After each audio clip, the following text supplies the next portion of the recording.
अफगानिस्तान में आपदा आई, भूकंप आया और बड़ी संख्या में तबाही मची।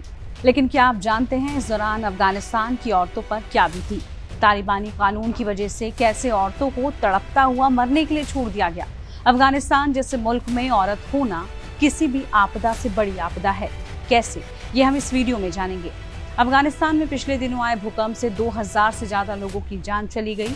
इससे भी ज्यादा दर्दनाक बात यह है कि जिंदा महिलाओं को सिर्फ इसलिए मलबे में दबे रहने दिया गया और मरने के लिए छोड़ दिया गया क्योंकि वो महिलाएं थीं। देश में तालिबान शासन के अजब गजब नियमों का सबसे हैरान करने वाला सच इस भूकंप में सामने आ गया।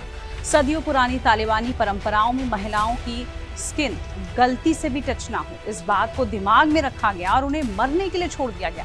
हैवानियत यही नहीं रुकी। जिन महिलाओं की मौत हो चुकी थी उनके शवों को उन कपड़ों से पकड़कर खींचा गया जो उन्होंने मौत के समय पहने हुए थे।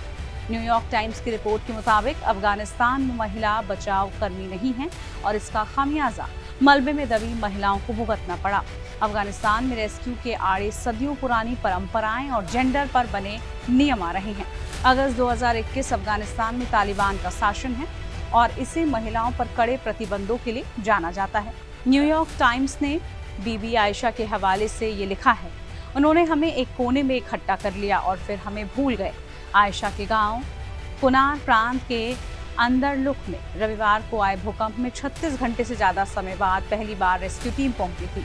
न्यूयॉर्क टाइम्स की रिपोर्ट के मुताबिक किसी ने भी महिलाओं को मदद की पेशकश नहीं की। सिर्फ इतना ही नहीं, ना तो उनकी जरूरतों के बारे में पूछा गया और ना ही उनसे कोई संपर्क किया गया। इमरजेंसी टीम्स ने सबसे पहले घायल पुरुषों और बच्चों को तुरंत बाहर निकाला, जबकि 19 साल की आयशा और बाकी महिलाओं के साथ साथ किशोर लड़कियां भी किनारे पर ही खड़ी हुई थी, जिन्हें किनारे कर दिया गया, जिनमें से कुछ तो खून से लथपथ थी। उसी प्रांत के मजार दारा गए एक मेल वॉलंटियर तहजीबुल्लाह मुजहिन ने कहा कि ऐसा लग रहा था जैसे बचाव कर्मियों को महिलाएं नजर ही नहीं आ रही थी। वहां मौजूद पुरुषों वाली सभी मेडिकल टीमें ढही हुई इमारतों के मलबे से उन्हें बचाने में हिचकिचा रही थी। 33 साल के मुजाहिद के मुताबिक ऐसा लग रहा था जैसे महिलाएं अदृश्य थी। पुरुषों और बच्चों का पहले इलाज किया गया, लेकिन महिलाएं अलग बैठी इलाज के लिए इंतजार करती रही। अफगानिस्तान में तालिबान सरकार द्वारा लागू सख्त सांस्कृतिक और धार्मिक मानदंडों के मुताबिक सिर्फ महिला के करीबी पुरुष, रिश्तेदार, उसके पिता, भाई, पति या बेटे को ही उसे छूने की अनुमति है। इसी तरह से महिलाओं को अपने परिवार के बाहर के पुरुषों को छूने की भी मनाही है। महिलाएं तालिबान शासन के तहत बुनियादी आज़ादी से वंचित हैं। तालिबान 4 साल पहले सत्ता में लौटा था और उसे अपने पिछले शासन के नए वर्जन का वादा किया था। अपने पहले कार्यकाल की तुलना में कम दमनकारी होने के दावों के बावजूद तालिबान ने महिलाओं पर बड़े स्तर पर प्रतिबंध लगाए, जिनमें छठी कक्षा से आगे की स्कूली शिक्षा पर प्रतिबंध भी शामिल है।